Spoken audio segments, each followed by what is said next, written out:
current world events and how they fit into the plan and the purpose of God. So our plan for tonight is, first of all, just look at this idea of God's mould or God's plan and purpose with the earth. And specifically, we want to look at some of the events that we expect to see in between now and when that plan is finalised. Then we'll look at some of the events that are occurring in our world today and see how they fit into that plan. And then finally, we'll just briefly touch on why this is relevant for us today. So let's start then by looking at God's mould, God's plan. We'll go right back to the start. And so if you opened your Bible right at the start, you would read that in the beginning, God created the heavens and the earth. So God created the earth, but why? Isaiah 45 tells us, "For thus says the Lord, who created the heavens, who is God, who formed the earth and made it, who has established it, who did not create it in vain, but formed it to be inhabited." So there we have the reason why God created in the first place. It was so that the earth could be inhabited. But it's not to be inhabited just by anybody. God's plan in Habakkuk 2 verse 14 says, "For the earth will be filled with the knowledge of the glory of the Lord as the waters cover the sea." So God created the earth. He created it to be inhabited, and He created it so that those inhabiting it would fill it with the knowledge of His glory. So in a nutshell, that's God's grand plan and purpose with the earth. Now the problem is when we look around us at the events that are occurring in the world today, we don't see the glory of God filling the earth. We don't see the knowledge of God prevalent in our society today. And so there's some pretty big changes that are going to happen in our world if we are to reach this point where the knowledge of the glory of the Lord will fill the earth. And so we expect to see some pretty big changes in between now and this state that's described here. But we can be certain of one thing, and that is that whatever happens, God is in absolute control of what's happening in the world as we see it. We're reminded of this in Daniel chapter 4, where it says that the Most High, that is God, rules in the kingdoms of men, gives it to whomever He will, and sets over it the lowest of men. So those ruling our world leaders, those governing powers are set up by God.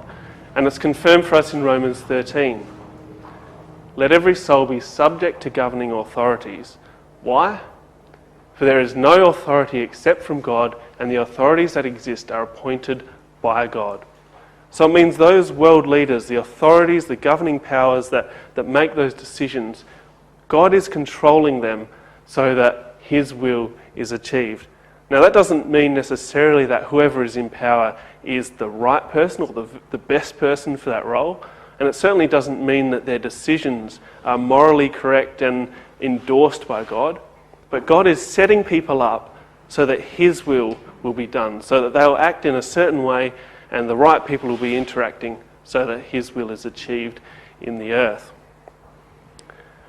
So we've said that there's a pretty big change that's going to have to happen to the earth if we're going to reach the society we have today to a state where the earth is filled with God's glory. And we have in Ezekiel chapter 38 a prophecy that really describes some of those events, and they're pretty significant and pretty terrible, but the events that are going to occur in the near future. So let's have a look at our reading, Ezekiel chapter 38. Hopefully we've still got that open there. So we see in Ezekiel 38, "The word of Yahweh came unto me, saying, Son of man, set thy face against Gog, the land of Magog, the prince of Rosh, Meshech, and Tubal, and prophesy against him, and say, Thus says the Lord God, Behold, I am against thee, O Gog, the prince of Rosh, Meshech, and Tubal." So in those first couple of verses there, we have the description of a character named Gog. Gog is from Magog, and he's the prince of Rosh, Meshech, and Tubal. So he's the prince of these other entities here, and Gog is the leader of them. But what's Gog going to do? Verse 4, "I will turn thee back and put hooks in thy jaws, and I'll bring thee forth and all thine army, horses and horsemen, all of them clothed with all sorts of armour, even a great company with bucklers and shields, all of them handling swords. So what we have in this verse is an army. So Gog, the prince of Rosh, Meshech and Tubal, has this army that is behind him. Now it's not just Gog in this situation. Verse 5, Persia, Ethiopia and Libya with them, all of them with shield and helmet. Gomer and all his bands, the house of Togarmah of the north quarters and all his bands, and many people with thee. So we can see this picture building. There's Gog as a leader of these nations. And then there's these other powers that are coming in behind him, and we're joining this great confederacy of nations. So what do these nations actually do then? Well, in verse 8, it describes the nation of Israel. After many days thou shalt be visited. In the latter years thou shalt come into the land that is brought back from the sword and is gathered out of many people. Against the mountains of Israel, there it is, which have always been waste, but is brought forth out of the nations, and they will dwell safely, all of them. And so what does Gog do? Verse 9, thou shalt ascend and come like a storm. Thou shalt be like a cloud to cover the land, thou and all thy bands, and many people with thee. So the picture that's built here is Gog with a massive army behind him, coming down into the land of Israel and invading like a storm, like a cloud. That's the picture we get from this prophecy. But why are we considering this prophecy at all? What has this got to do with us today? Well, there's two significant mentions in this chapter about the time period we're talking about. Verse 8 and verse 16, they both talk about the latter years. Now, this chapter, Ezekiel 38 verse 8, really defines for us what that time period is. Does anyone actually know when Ezekiel prophesied, or when Ezekiel lived roughly? Which is? Yeah, I think it's around 590 or something, 590 BC. So we're talking, 2,500 years ago that this prophecy was given. But Ezekiel speaks about the latter years, and it's defined in verse 8 as a time when Israel have been brought out of all the nations and brought back to their land. Now that only occurred in fairly recent history. After World War II in 1948, the Jews returned to their land and the state of Israel was established. So Ezekiel, even though he prophesied 2,500 years ago, is referring to a time period when Israel are back in their land. And so that is from 1948 onwards. Now we haven't seen this massive invasion yet. So this prophecy is going to occur, we believe, in the very near future. Okay, so we've got all these names identified. This chapter is talking about all these different countries that are coming together. Some of them we recognise, some of them we don't recognise, but we can be sure that it's occurring in our time. So let's now spend some time identifying these nations, because that'll become important when we look at what's happening in the world, in world events. So the first hints we get in both Ezekiel 38 and a parallel record in Daniel is that this power, the leading power, is from the far north of Israel. Now that really narrows it down quite substantially from the start. So north of Israel we've got countries like Ukraine and Syria or Russia. But we're not left in any doubt. And I'm going to flick through this fairly quickly because we don't have time to look at the details here, but Gog from the land of Magog is really a reference to a nation the Greeks called the Scythians. And you can see the extent there of the Scythian power. And it's really incorporating a lot of what today we call Russia. And there's Gesenius comments on this and basically says this Gog from Magog, the prince of Rosh, Meshech and Tubal, is really referring to the Russians. As does Bokar in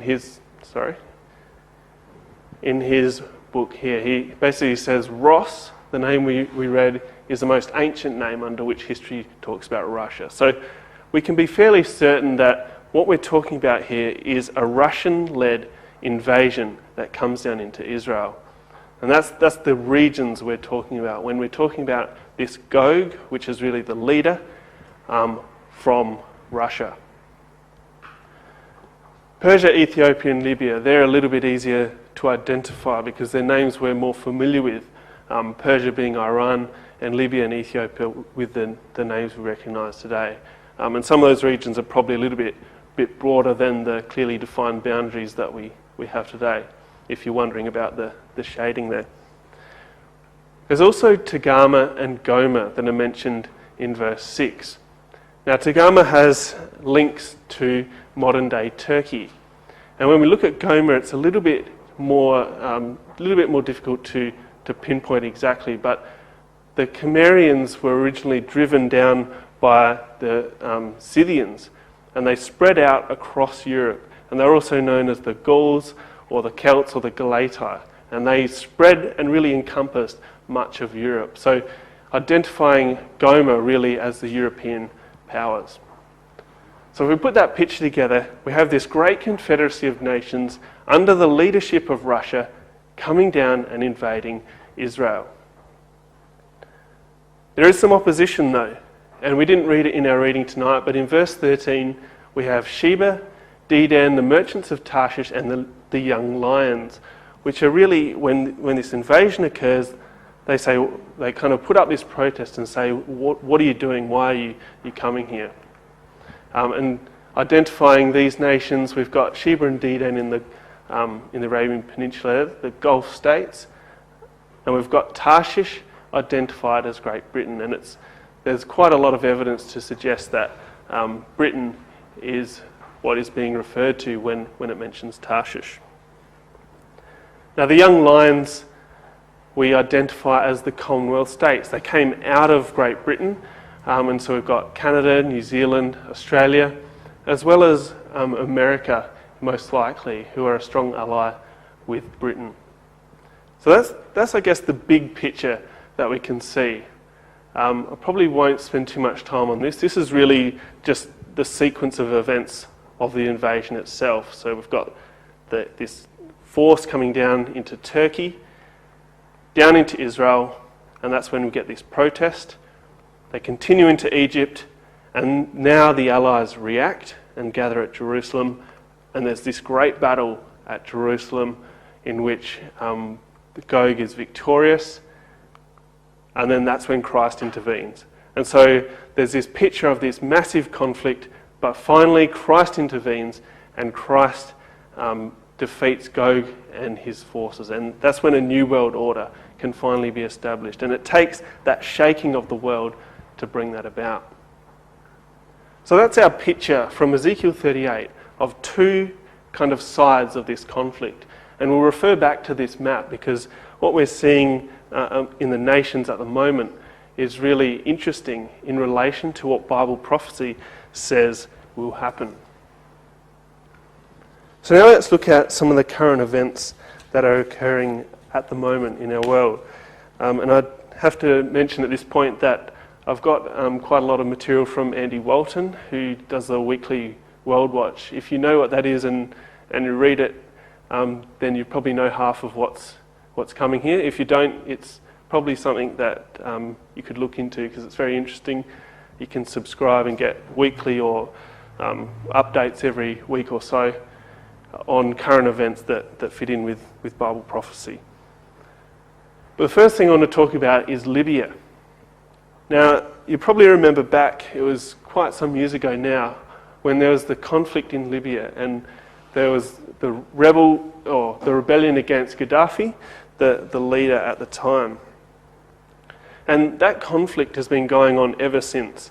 The US have come into that region, they've tried to stabilise it, but the conflicts have been ongoing and they still haven't been resolved. There's still civil unrest, civil war going on.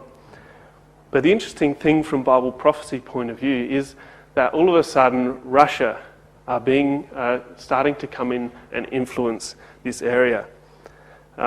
Russian special forces are apparently being deployed just in the western part of Egypt, right on the border to Libya.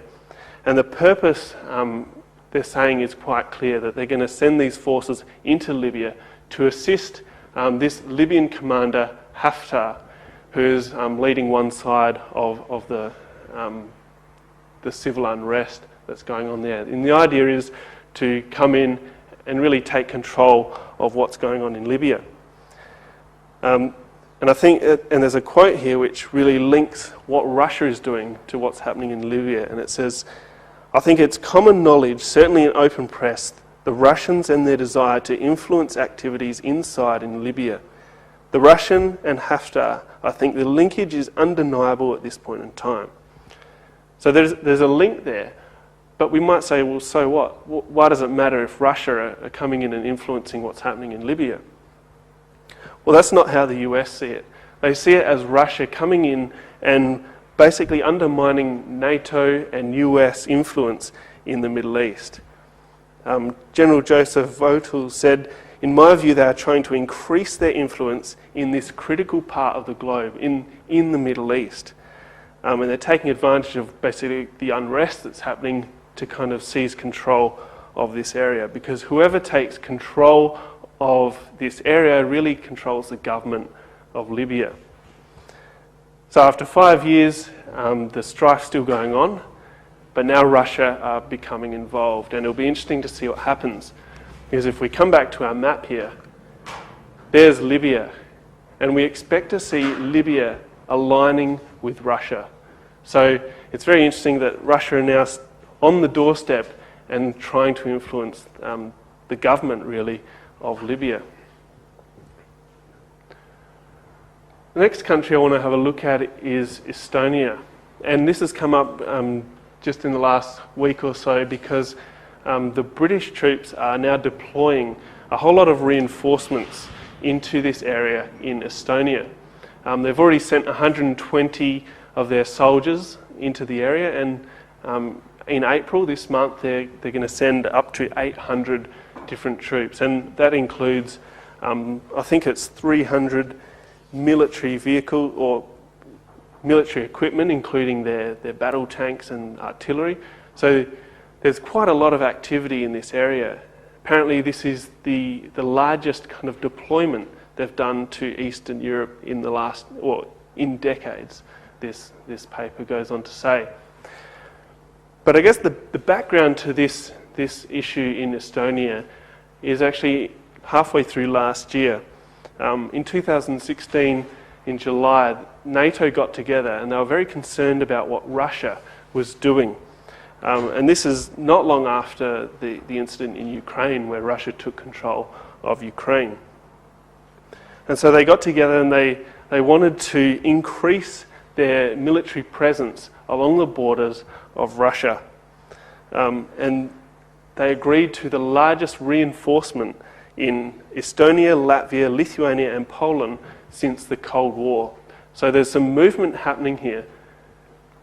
Now, just to put it in context, so we're talking about these countries through here. We've got Estonia, Latvia, Lithuania and Poland. And so NATO troops, or NATO countries, which are highlighted in blue there, are sending reinforcements into this area here. And I've got a quote from that article back last year saying that they want to send 4,000 troops, all up, allied NATO troops, into this area. And the purpose of doing that is really to, or Sir Michael Fallon, the Defence Secretary, said it's in the face of an increasingly assertive Russia, NATO is stepping up its commitment to collective defence. So there's all these troops building up on that border. And I did think it was a little bit amusing that they're sending 4,000 troops to reinforce this area to face off against 330,000 Russian soldiers. So it may be more of a token move there, but there's certainly something going on in this area. Now again, coming back to our map, we expect these areas to be following Russia and under the influence of Russia when this invasion occurs. And so it's interesting that NATO think that these areas are at risk from Russian influence. So again, interesting in terms of our our map and what we expect to occur. Now, many people have heard about the Brexit. It's been all over the news. And this has come up recently because finally this Article 50 bill has been given royal assent by the Queen. And Andy Walton talks about this like, I guess, Britain are divorcing from the EU. And the first step in that process is really to have a good reason to separate, which is what the referendum was all about. So after getting that, the results of the referendum saying, yes, we want to leave, that triggered then something a bit more formal. And so this Article 50 is really like filing something in court to get that to proceed. So royal assent has now been given by the Queen, and it says there's nothing else stopping the formal proceeding or the formal proceedings to go ahead. And that since has happened just at the end of March there, March 30. The petition, or they're going ahead. The Prime Minister of Britain has now set that in motion, and as it says at the top, there's no turning back. Brexit is happening, and Britain are leaving the EU. And this has created a lot of concerns for both sides. Britain are currently the fifth largest economic power, and there's questions as to whether they'll remain in that kind of position. I think London is one of two major global financial centres of the world. But on the other side, the EU have been faced with the refugee crisis, with the debts of Greece, and so they're not in a particularly good position either. And as we'll see in a moment, they've met together to try and work out how they can pull everything back together. And I guess as Britain and the EU separate, there's I think they've got a 2-year period in which they can sort out all of the trade agreements, the assets, the liabilities that they had, and kind of make a bit of a clean break between that so they can start fresh and create new relationships and new trade agreements. Now, so why is this significant in terms of Bible prophecy? Well, you can see there that Britain is in blue. Britain are on the opposite side. They're part of the forces that protest when Russia comes and invades Israel. So it's not surprising to us from a Bible prophecy point of view that the British power would be separated from that of Europe. And that now is going ahead, and as it said, there's no turning back from that decision. There's a circle for you, in case you didn't know where Britain was. And as I said, meanwhile in the EU, there's been quite a lot of upset, and they've met just recently, coming back to Rome. They met with the Pope, and the purpose of this meeting was really to, now that Britain has left, after I think they joined in 1973, so after being with the EU so long, they're the first nation to leave it. And now there's concerns that some of these other powers might follow suit. France have their elections coming up, and depending on who gets in power, they may be in a position where they want to leave the EU as well. So there's quite a few concerns from that point of view. So they've come back and they've met in all places in the Vatican with the Pope, in the Sistine Chapel below the work of Michelangelo. And the purpose of this visit was to reinstate the unity that they once had. After 60 years since the original Treaty of Rome, they're coming back to try and unite and hold everything together. Now, this is interesting from a Bible prophecy point of view, because we know that in Revelation, the Pope or the papacy is referred to as the woman, and the European nations are referred to as the beast. And the woman would be riding the beast and basically controlling where it goes. And now here we have them all meeting together and trying to work out what Rome's decision would be and how they should proceed with the EU from here. So I thought that that was interesting from that point of view.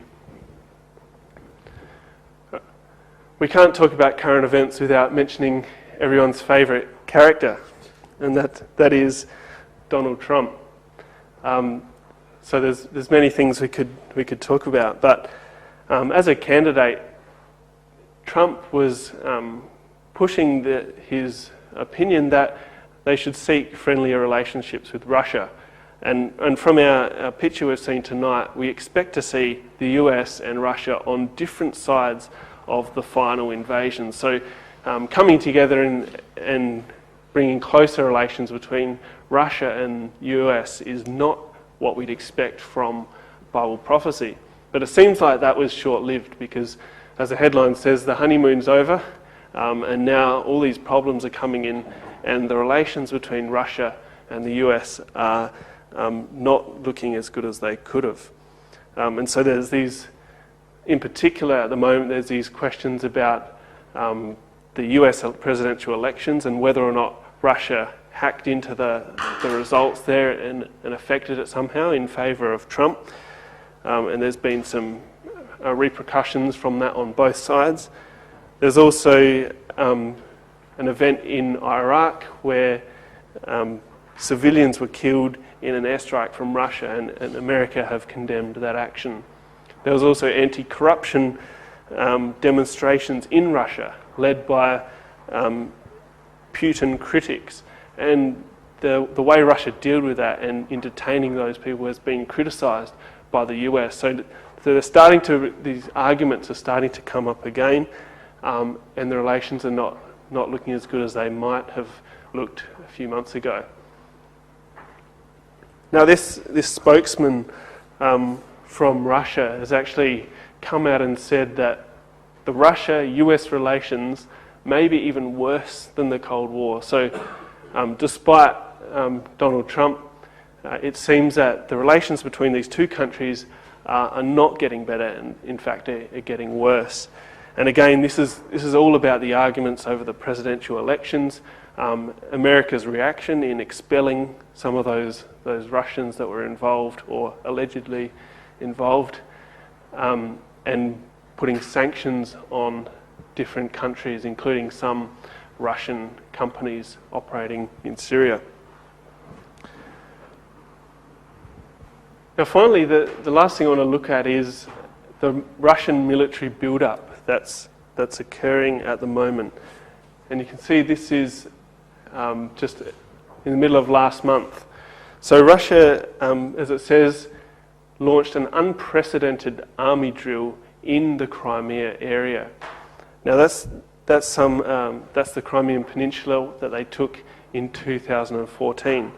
And without any warning to anyone, they decided to run some of these army drills.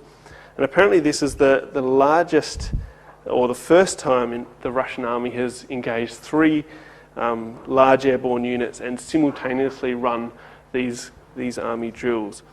And of course, the reason for these drills was in response to an increased terror threat. So they saw the need to launch 2,500 paratroopers, 600 pieces of military equipment, and deploy that in Crimea just as a drill. So I think what we have here is Russia really flexing its muscles now that they have access to the Black Sea with their port in the Crimea. They're flexing their muscles and showing their military power there. I've got a quote in this article that says, since 2014, the Russian military activity in the Black Sea region has increased significantly. So Russia's wide-ranging military build-up in Crimea poses a challenge to regional stability as well as international security. So it's quite interesting to see Russia and the military build-up here, which is what we would expect to see with Russia at the head of this large military operation that comes down into Israel. So finally, I just want to briefly talk about how this is relevant to us today. We started our evening by saying that God had a plan with the earth. He has his purpose to fill it with the knowledge of his glory. And we've seen that God works in the nations. He works with the leaders of countries to achieve his will. And despite the terrible things that we've seen tonight, the invasion and the loss of life that will occur, there is hope for the future, because we can see the nations starting to align as we would expect from Bible prophecy. And so we can take comfort. In 2 Peter 1 verse 19, it says, "We have the prophetic word confirmed, which you do well to take heed as a light that shines in a dark place, until the day dawns and the morning star arises in your hearts." And so we can see that Bible prophecy has in part been confirmed. And in a world of darkness, in a world where there's chaos and unrest, it shines like a light, because we know that God is working to achieve his will. And the day will come when the morning star will, or the day will dawn and the morning star will rise. Luke 21 talks about a similar time period. And we won't look at all the detail there, but there's distress, there's perplexity, there's men's hearts failing for fear because they don't know what's happening in the world when they look around them and see current events. But we're told from this passage, when we see these things begin to happen, look up, lift up your heads, because your redemption draws nigh. There might be destruction and chaos, but out of it comes the return of Christ and the establishment of the kingdom on this earth. And so Zechariah 14 says, "And the Lord shall be king over all the earth. In that day it shall be, the Lord is one and his name one. The people shall dwell in it, and no longer shall there be utter destruction, but Jerusalem shall be safely inhabited." So there is a picture for the future where Jerusalem, the centre of war and chaos, will be safely inhabited. So there is hope for the future, and hopefully by looking at the current events that are occurring, we can be encouraged that God is in control of the earth and that his kingdom will soon be set up. So thank you.